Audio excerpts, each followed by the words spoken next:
क्या आपने कभी सोचा है कि जीवन में सही और गलत का फैसला केवल कर्मों से होता है? क्या धर्म केवल पूजा पाठ और तपस्या तक सीमित है?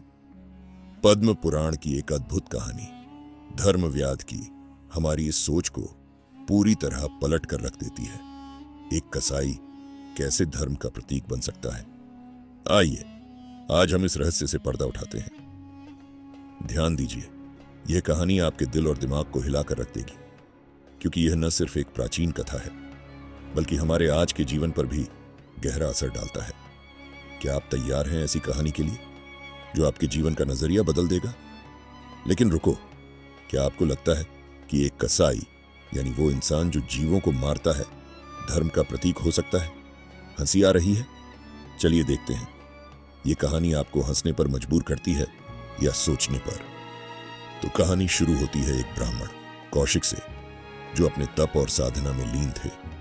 वो अपने जीवन को इतना शुद्ध और पवित्र मानते थे कि किसी भी प्रकार की अपवित्रता को सहन नहीं कर सकते थे। एक दिन एक पक्षी उनके ऊपर गंदगी गिरा देता है।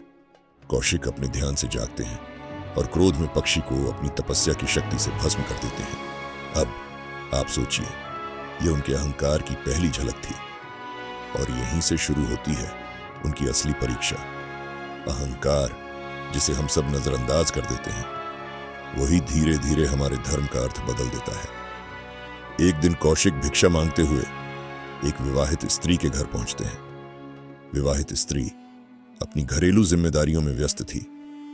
सबसे पहले उसने अपने परिवार की सेवा की। कौशिक को थोड़ी देर इंतजार करना पड़ा।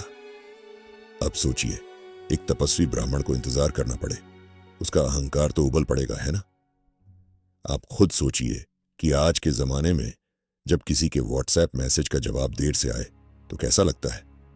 कौशिक का गुस्सा तो फिर जायज ही था।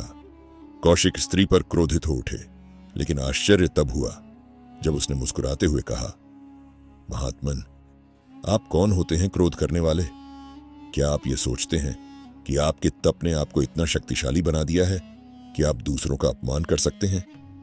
ध्यान दीजिए, स्त्री ने कौशिक के अहंकार को जैसे एक आईने में दिखा दिया और उसने उन्हें एक अजीब सलाह दी। अगर आप सच्चा धर्म जानना चाहते हैं तो काशी जाइए और एक कसाई से मिलिए। अब आप सोच रहे होंगे, एक तपस्वी ब्राह्मण को एक कसाई से सीखने जाना होगा। यही तो असली ट्विस्ट है।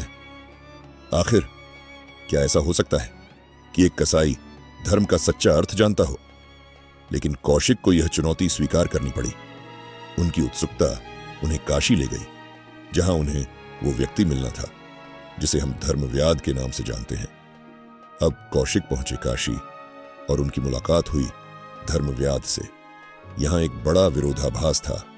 कसाई, जिसका जीवन मांस की बिक्री पर आधारित था, वो कैसे धर्म की शिक्षा दे सकता है?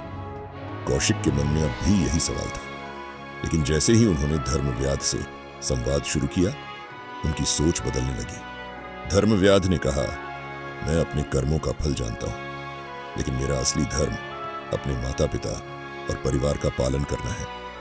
मैं जो भी करता हूं उसमें सत्य और निष्ठा करता हूं। मेरे जीवन का उद्देश्य केवल मांस बेचना नहीं, बल्कि अपने कर्तव्यों को पूरी निष्ठा से निभाना है। अब सोचिए, क्या हमने कभी धर्म को इस रूप में देखा है? क्या धर्म सिर्फ पूजा पाठ और ध्यान है, या फिर वो हमारे रोजमर्रा के कर्तव्यों में भी छिपा है? एक मजेदार सवाल है ना? कौशिक को यह समझ में आने लगा कि उनका अहंकार उन्हें सच्चाई से दूर कर रहा था। धर्मव्याध ने कहा, धर्म का असली अर्थ बाहर के कर्मों में नहीं, बल्कि अंदर के भावों में छिपा होता है। आप कितने भी बड़े तपस्वी क्यों न बन जाएं, अगर आपने अपने कर्तव्यों को नहीं समझा तो आपका धर्म अधूरा है। ध्यान दीजिए, कौशिक, जो अब तक धर्म को केवल तप और साधना तक सीमित मानते थे, अब धर्म का एक नया रूप देख रहे थे। क्या यह रूप उन्हें बदलने के लिए काफी था? क्या उनका अहंकार टूटेगा? आखिरकार कौशिक को यह समझ में आया कि असली धर्म वही है जो हम अपने कर्तव्यों के प्रति ईमानदारी और सच्चाई से निभाते हैं। उनका अहंकार टूट चुका था और उन्हें जीवन का असली सार मिल चुका था। वो अब समझ चुके थे कि धर्मव्याध ने उन्हें सच्चे धर्म का पाठ सिखा दिया है। इस कहानी से यह समझना जरूरी है कि हम सबका धर्म अलग हो सकता है और वह हमारे कर्तव्यों में ही छिपा है। तो दोस्तों, इस कहानी से हमें यह शिक्षा मिलती है कि धर्म केवल तप और साधना तक सीमित नहीं है।